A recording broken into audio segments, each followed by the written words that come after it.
कुछ दिनों पहले यूनाइटेड स्टेट्स ऑफ अमेरिका ने एक ड्रोन स्ट्राइक करके इस आदमी को मार दिया था। आप में से ज्यादातर लोग इस आदमी को जानते हैं। इस आदमी का नाम है अयमान मोहम्मद रबाई अल जवाहिरी। ये बेसिकली अलकायदा का हेड था और इस आदमी के ऊपर यूनाइटेड स्टेट्स ऑफ अमेरिका की तरफ से $25 मिलियन की बाउंटी थी। 31 जुलाई वाले दिन अल जवाहिरी अफगानिस्तान में था और यूनाइटेड स्टेट्स ऑफ अमेरिका की तरफ से एक ड्रोन स्ट्राइक में इसको मार दिया गया था। मोस्ट लाइकली ये ड्रोन स्ट्राइक MQ-9 रीपर से की गई होगी और इस ड्रोन स्ट्राइक में जो मिसाइल सिस्टम यूज की गई थी वो काफी इंटरेस्टिंग है। इस टेररिस्ट को मारने के लिए जो हेलफायर मिसाइल सिस्टम यूज की गई थी उसको R9X कहा जाता है। ये missile system AGM-114 Hellfire missile system का एक वेरिएंट है जिसको अल्ट्रा प्रिसिशन स्ट्राइक के लिए बनाया गया है।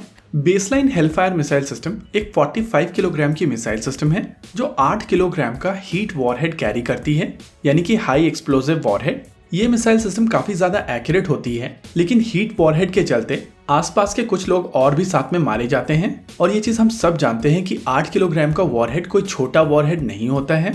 लेकिन यूनाइटेड स्टेट्स ऑफ अमेरिका की तरफ से प्रिसिशन स्ट्राइक को अल्ट्रा प्रिसिशन बनाने के लिए इस मिसाइल सिस्टम से वॉरहेड को रिमूव कर दिया गया है और वॉरहेड रिमूव करके इसमें ब्लेड्स ऐड कर दिए गए हैं जो इस मिसाइल सिस्टम को केमिकल स्ट्राइक ना करके काइनेटिक एनर्जी स्ट्राइक की कैपेबिलिटी प्रोवाइड करता है। इन थ्योरी ये चीज कही जा सकती है कि ये मिसाइल सिस्टम बहुत ही कम कोलैटरल डैमेज देती है। इमेजिन कीजिए कि एक टेररिस्ट कार में जा रहा है तो आप टेररिस्ट को टारगेट कर सकते हैं और ड्राइवर को कुछ नहीं होगा। देखिए, ये चीज हम सब जानते हैं कि यूनाइटेड स्टेट्स ऑफ अमेरिका में ह्यूमन राइट ग्रुप्स काफी ज्यादा पावरफुल हैं और ड्रोन स्ट्राइक्स को लेकर बहुत ज्यादा क्रिटिसिज्म पहले भी होती आई है। हेलफायर मिसाइल के इस नए वेरिएंट के बाद में इन सभी तरीके की क्रिटिसिज्म को पूरी तरीके से बंद किया जा सकता है और इसी वजह से यूनाइटेड स्टेट्स ऑफ अमेरिका के लिए ये मिसाइल सिस्टम बहुत ज्यादा क्रूशल है। इसके अलावा CIA अलग अलग जगहों पर टारगेट्स के बीच में काम करता है और इसी वजह से ये बहुत ज्यादा क्रूशल हो जाता है कि CIA अपने ही लोगों को नुकसान ना पहुंचाए। वैसे अल जवाहिरी के न्यूट्रलाइजेशन के बाद में इंडिया में ये सवाल उठने लगे हैं कि हाफिज सईद जैसे लोगों को इंडिया क्यों ऐसे टारगेट नहीं करता। देखिए, हाफिज सईद के बारे में बात करने से पहले अल जवाहिरी की किलिंग को थोड़ा समझ लेते हैं। ऐसा नहीं है कि यूनाइटेड स्टेट्स ऑफ अमेरिका के पास में अल जवाहिरी को पहले मारने का कोई मौका नहीं था, लेकिन कहा जा सकता है कि उनके पास में कोई मोटो नहीं था और इसी वजह से उसको पहले टारगेट नहीं किया गया था। लेकिन इस समय यूनाइटेड स्टेट्स ऑफ अमेरिका में इकोनॉमी पिछले 2 क्वार्टर्स में नेगेटिव में ग्रोथ दिखा रही है। इसके अलावा प्रेसिडेंट जो बाइडेन की अप्रूवल रेटिंग ऑल टाइम लो पर है और डोनाल्ड ट्रंप की तरफ से बार बार ये कहा जा रहा है कि जो बाइडेन एक कमजोर राष्ट्रपति हैं। और सबसे इम्पोर्टेंट चीज, आने वाले नवंबर में यूनाइटेड स्टेट्स ऑफ अमेरिका में मिड टर्म इलेक्शन होने वाले हैं और ये mid term election Joe Biden के लिए काफी ज्यादा क्रूशल होने वाले हैं। इन सभी चीज को ध्यान में रखते हुए अल जवाहिरी को इलेक्शन कैंपेन की भेंट चढ़ाया गया है।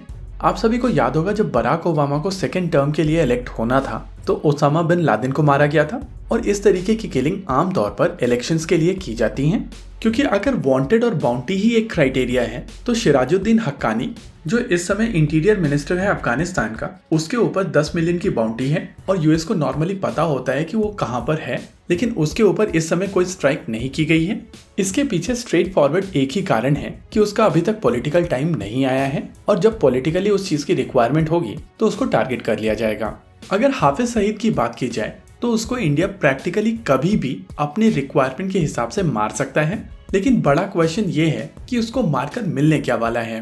देखिए, इंडियन इंटेलिजेंस को हाफिज सईद के बारे में सब कुछ पता है। उसके मॉडस ऑपरेंडाई को इंडियन इंटेलिजेंस काफी डिटेल में समझ चुकी है। उसके चारों तरफ इंडिया के एसेट्स भी मौजूद हैं, यानी कि इंडियन इंटेलिजेंस ये समझती है कि हाफिज सईद किस तरीके के स्टेप्स उठा सकता है, उसके कनेक्ट क्या है, उसका मूवमेंट क्या होता है और ज्यादा से ज्यादा वो क्या कर सकता है।